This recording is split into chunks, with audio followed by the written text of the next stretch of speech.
नमस्कार दोस्तों, आज की वीडियो के अंदर हम सीखेंगे पीएफ का पैसा बैंक अकाउंट में ट्रांसफर कैसे किया जाता है अपने स्मार्टफोन की सहायता से। सारी जानकारी इस वीडियो के अंदर आपको देखने को मिलेगी। साथ में आपको पता लगेगा किस प्रकार बैंक के अंदर सीधा पैसा ट्रांसफर किया जाता है पीएफ का।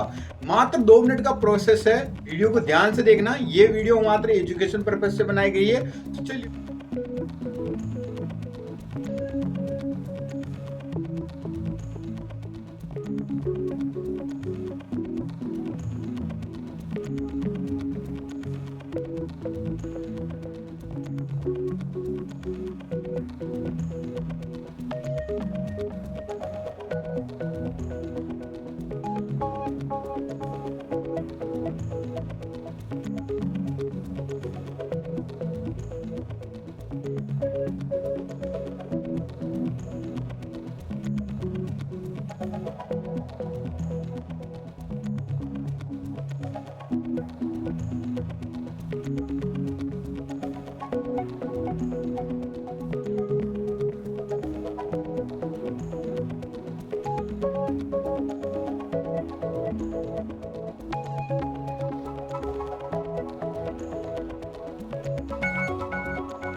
देखा कि पीएफ का पैसा बैंक अकाउंट में ट्रांसफर कैसे किया जाता है। जानकारी आपको पसंद आई होगी। साथ ही आपके मन में कोई क्वेश्चन हो तो कमेंट बॉक्स में आप पूछ सकते हो। मिलते हैं ऐसे इंटरेस्टिंग वीडियो के साथ नए वीडियो में। तब तक के लिए जय हिंद, वंदे मातरम।